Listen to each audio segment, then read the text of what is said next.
Sumainyo ang Panginoon. At sumaiyo rin. Ang mabuting balita ng Panginoon ayon kay San Mateo. Papuri sa iyo, Panginoon.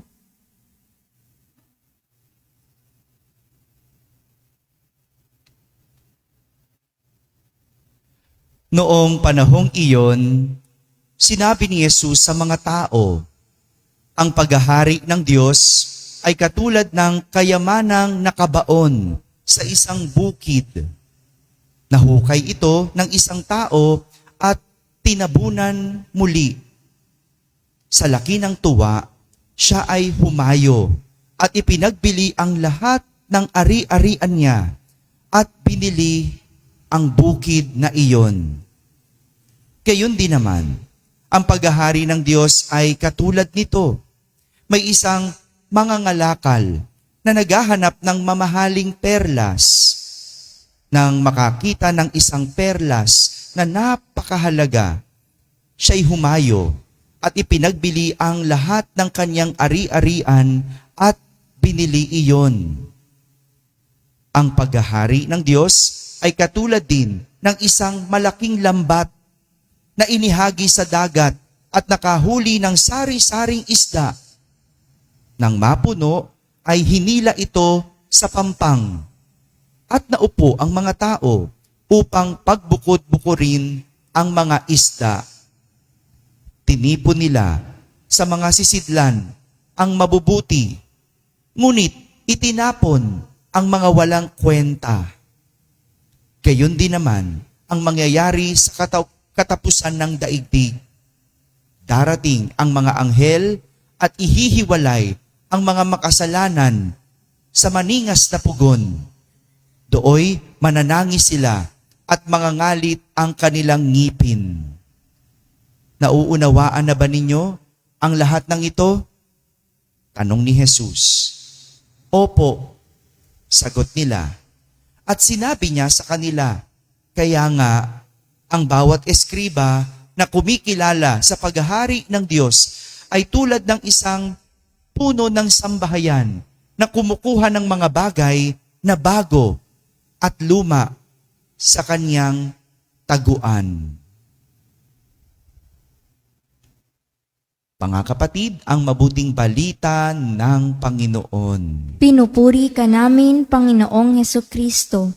Magsiupo ang lahat at makinig sa homilya. Magandang umaga po sa inyong lahat. Pakibati ang katabi mo ng pinagpalang linggo. Pinagpalang linggo po sa mga nasa tahanan na nagsisimba via online kasama kayo sa aming banal na pagdiriwang dito sa ating parokya. Pakitingnan nga yung katabi kung gising. Tanungin mo, gising ka ba? Tulala lang, no? Tulala lang, no? Yan, gising lahat, no? At nais ko simulan ng ating pagdinilay sa isang kwento. Ngayong araw na ito, ang aking kwento ay tungkol sa isang tusong lalaki. Alam niyo ba ibig sabihin ng tuso? Ano yun? Magulang. Ano pa? Meron pa bang ibang ibig sabihin nun? Ano, Nay? Hindi ko naririnig yan, Nay. Mapanglamang. Tuso. No, di ba? Itong tusong lalaki na to, isang araw nagdasal. At umakyat siya sa isang bundok para makausap ang Diyos. Sa kanyang panalangin, tinanong niya ang Diyos, Lord, kung totoong magaling ka, ano ang 1,000,000 taon sa iyo? Sabi ng Diyos, 1 minuto. Wow! 1,000,000 taon sa atin, sa Diyos, 1 minuto? Ganun ka pala kagaling. Ang tagal sa amin, sa iyo, saglit lang. Muling nagtanong ang tusong lalaki. Sabi niya, Lord, ano naman ang 1,000,000 piso sa iyo? Sabi ng Diyos, 1 piso. Wow! Mas lalong nanlaki ang mata ng lalaki. Wow! Ganun ka pala kayaman, Lord. Piso sa'yo, 1,000,000 na sa amin. Kaya naisip ng tusong lalaki na humiling. Sabi niya sa Panginoon, Lord, dahil magaling ka at mayaman ka naman, pwede mo ba akong bigyan ng 1,000,000 piso? Total, piso lang naman yan sa'yo. Isa lang. Piso lang yan. Maliit na bagay lang yan sa'yo. At sumagot ang Diyos, sure, yun lang pala eh. Wait a minute.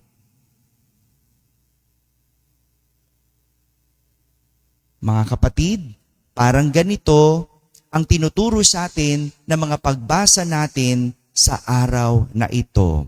Ang alamin kung ano ang hihingin. Sino po may hinihingi dito? Taas nga ang kamay. Yan.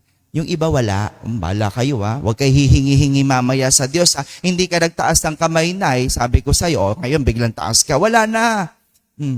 Ganyan tayo pag tinatanong di ba? O sino may hinihingi? Taas kamay. Talaga naman itong mga to kailangan pasindakin di ba? Ano pa nakakahiya kung humihingi? Kaya ka nga nagsisimba. Tama? Huwag ka mahihiya. Ha? Huwag ka mahihiya sa Diyos. Pag tinanong ka, sagot agad. Di ba? At itong tinuturo sa atin ngayong linggong ito, ang alamin kung ano ang hihingin. Madalas, kung makahingi tayo sa Diyos, akala mo meron tayong patago. Hello? Kung makahingi minsan, kala mo yung patago, nagpatago ka ba kung gano'n mo nalang hingin? Kung makarequest tayo sa Diyos, wagas. Pero ang totoo, alam ba natin ang ating hinihingi? Hello? Alam mo ba ang iyong hihingin? Mabuti na lang, si Solomon sa ating unang pagbasa, alam kung ano ang hihingin sa Diyos. Nang minsan siyang managinip, binigyan siya ng pagkakataon ng Diyos na humiling. Sabi ng Diyos, ibibigay ko sa iyo anuman ang iyong hingin. Nung panahon na yon, si Haring Solomon ang pumalit na hari sa kanyang ama na si Haring David. At si Haring David ang pinakamagaling na pinuno, pinakamagaling na naging hari. Anak siya ni Haring David. Kaya naman bilang baguhang hari, bilang pumalit na hari, sa tingin nyo, anong nararamdaman ni Haring Solomon? Ang pinalitan niya, magaling na hari. Yan, kinakabahan. Ano pa? Pressured. Ano pa? Takot. Ano pa? Siguro, nangangamba siya, nag-aalala siya. Paano ko ba papantayan tong tatay ko? Ginalingan masyado. Wala nang tinira. Ang galing-galing. Ano pang gagawin ko? Paano ko? Mabuti na lang, itong si Haring Solomon, alam nyo, magaling, wais. Wais. Dahil ang kanyang hiniling sa Diyos, hindi kayamanan, hindi mahabang buhay, hindi rin ang mamatay ang kanyang mga kaaway. Hindi. Ang hiniling ni Haring Solomon, isang pusong maunawain at marunong kumilala ng masama at magaling. Ang hiningi niya sa Diyos, bigyan siya ng pusong marunong umunawa, makakilala ng magaling at masama. O nga naman, ba't hihingi ka ng kayamanan? Hari ka na. Ba't hihingi ka ng mahabang buhay? Kailangan mo ba yun? Sa mga panahon na yun, ang kailangan mo muna, pusong maunawain. Yung mahabang buhay, darating yan. Alagaan mo lang yung sarili mo, di ba? Magkakamahabang buhay ka. Anong kailangan mo? Kaaway? Yung mamatay ang mga kaaway mo? Di mo kailangan yun. Hari ka. Marami kang mga kawal na pwedeng magtanggol sa'yo. Di ba? Ang galing, Ano ibig sabihin? Si Haring Solomon, alam niya ang kanyang sitwasyon. kaya alam niya kung ano ang hiniling.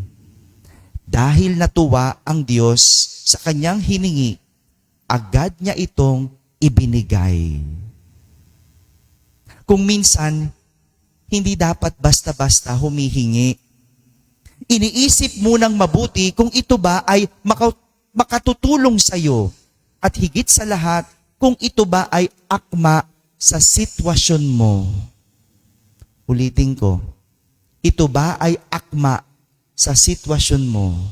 Para saan ang hinihiling mo na maayos na kalusugan? Sino humihingi dito ng, bigyan mo ko Lord ng maayos na kalusugan? Taas ang kamay. O yan, lahat tayo, di ba? Hinihingi natin yun. Pero para saan ang hinihingi mong maayos na kalusugan kung lagi ka namang kumakain ng bawal? Hello? Ayun ang problema. Hiling ka ng hiling, binibigay naman ng Diyos, pero kokontrahin mo ng bawal. Humihingi ka ng maayos na kalusugan, hindi ka naman humihinto sa bisyo. At wala kang pakialam sa kalusugan mo. 'Di ba? Gusto mong gumaling, maayos ang kalusugan, puyat ka naman ng puyat. Gusto mong gumaling, pero wala kang tigil sa paninigarilyo. Tapos sasabihin mo, may sakit ka, kasi hindi ka makakapasok. Dahil hindi ka nakapasok, wala kang trabaho. Dahil wala kang trabaho, wala kang sweldo. Dahil wala kang sweldo, wala kang pangkain. Dahil wala kang pangkain, magkakasakit ka na naman. O ano? Hihingi pa kayo? Alamin kung ano ang akma sa iyong sitwasyon. Anong silbi ng hinihinging kayamanan? Sino humihingi ng kayamanan dito? Taas nga ang kamay. O, ayaw nyo nang humingi, di ba? Padre, ikaw naman, sinermonan mo na kami na sinermonan. Ngayon, bigla hingi. Di ba? Anong silbi ng hinihingi mong kayamanan para sa iyong pamilya? Kung wala ka namang disiplina, humawak ng pera. Di ba? Yung kakarampot pa lang yung pera mo, pero kung ubusin mo, wagas. Kakaunti na nga ang pera mo, hindi mo pa binabudget, hindi mo pa sinusulat man lang kung ano mga bibilin mo. Wala. Pagtanggap na sweldo, diretso sa 168. Hello? Di ba? Para saan? Bibigyan ka ng kayamanan, wala kang disiplina sa paghawak ng pera, tatagal ba yan? Yayamang ka ba? Hirap yung alam natin eh. O kaya sige, bibigyan ka ng kayamanan pero tamad naman ang iyong pamilya. Hello? Sino may tamad na pamilya? Taas niyang kamay. Nahiya pa itong mga to. Diba? Magkakaroon ka ng pera, pero kapatid mo walang trabaho. Kapatid mo, no, magaling lang sa simula, magtrabaho. O anong gagawin? Di ikaw lahat tagabigay. Tingin mo ba tatagal yung pera mo? Hello? Alamin kung ano ang iyong sitwasyon. At kung alam mo ngayong sitwasyon, alam mo kung ano ang iyong hihingin. Bakit ka humihingi ng tulong sa Diyos? Kung lahat naman ng aspeto ay ikaw ang nagdesisyon at ikaw ang nasunod. Diba, magaling tayong ganyan. Lord, tulungan mo naman ako. Tulungan mo naman ako. Diba? Humingi kang tulong. Pero sa totoo lang, ikaw naman na nagpapahamak sa sarili mo. Tutulungan ka dahil sinisingil ka na ng Bombay. Pero, sino bang nangutang? Hihingi ka ng tulong. No? Kasi napahamak ka na. Sino bang gumawa? Hingi tayo ng hingi ng tulong pero ang tigas ng ating ulo. Mabuti na lang si Haring Solomon, hiningi niya ang tama dahil alam niya kung ano ang makakatulong sa kanya at nauunawaan niya ang kanyang sitwasyon. Siguro, sa halip na hilingin mo kayamanan, hilingin mo sipag. Lord, bigyan mo pa ako ng sipag. Bigyan mo pa ako ng lakas. Bigyan mo ako ng galing mag-isip ng negosyo, ng sideline. Lord, bigyan mo ng kaliwanagan ng isip ang tatay ko na pasaway, ayaw sumunod sa akin, puyat ng puyat. Ganon, no? Yun ang bibigay mong, hihilingin mo. Lord, bigyan mo ako ng, siguro yung kapatid ko, no? I-bless mo na lang siya ng karunungan. i-bless mo na lang siya ng kagalingan para umunlad sa buhay. Di ba? Minsan dapat isipin mo ano ba yung sitwasyon mo bago tayo humingi. Samantala sa ating ebanghelyo, pinapakita ni Jesus sa pamamagitan ng talinhaga kung ano ba ang mahalaga sa buhay. At ito ay ang kaharian ng Diyos. Kaharian ng Diyos. Sabihin mo nga, yan ang mahalaga sa buhay. Inihalin tulad ni Jesus sa isang kayamanan at sa isang perlas ang kaharian ng Diyos. Sabi niya, kapag natagpuan ito, ipagbibili at ipagpapalit ang lahat, makuha lang ang pinakahanap-hanap. Kung meron tayong hihiling, dapat ito ay isang bagay na kaya mong ipagpalit ang lahat. Makuha lang ang iyong inaasam. At higit sa lahat, dapat magdadala sa iyo sa kaharian. Bigyan ko kayo ng tip para malaman mo kung anong yung hihingin. 3 tip. Sinabi ko to sa homily ko kagabi. So, gusto nyo mapakinggan ko yung homily ko kagabi, iba po, pakinggan nyo po. 3 tip kung anong hihilingin. Una, dapat ito ay panghabang buhay. Ano yung hihilingin mo? Dapat panghabang buhay. Hindi nabubulok, hindi nasisira at hindi nauubos. Panghabang buhay. At pangalawa, dapat ito ay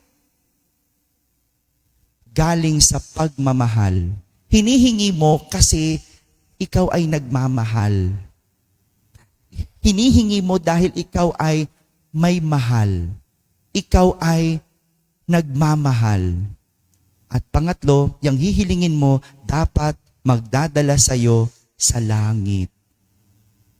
Sayang ang hihingin kung hindi naman magdadala sa'yo sa langit. Marami humiling, no? Sana Lord, maging abogado ako. Makapasa ako sa bar exam. Nakapasa. Pero, ayun, numero 1 sinungaling. Nagdala ba sa'yo sa langit? Marami humiling magkapera. Binigay. Nagkapera. Pero naging madamot. Nagdala ba sa'yo sa langit? Mga kapatid, ang halaga ng hinihingi ay hindi nakikita sa material. Ito ay nakikita kung kaya ka nitong dalhin sa langit. Amen? Amen. Pwedeng humingi sa Diyos. Ha? Huwag lang tuso kung humingi. Kung hindi man ibigay, tandaan. Hindi yan magdadala sa'yo sa kalangitan.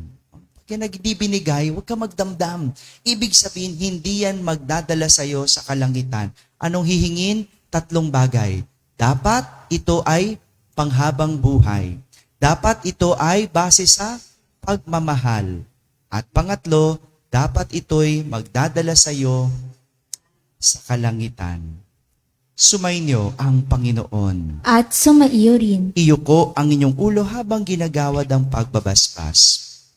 Ama naming mapagpala, ipagkaloob mong makilala ng iyong bayan ang ipinahayag na sinasampalatayanan at mahalin ang tinanggap sa pagdiriwang na banal sa pamamagitan ni Jesucristo kasama ng Espiritu Santo magpasawalang hanggan. Amen. At pagpalain kayo ng makapangyarihang Diyos, Ama at Anak at Espiritu Santo. Amen. Tapos na po ang ating pagdiriwang, umaking taglay ang pag-ibig at kapayapaan ni Kristo. Salamat sa Diyos.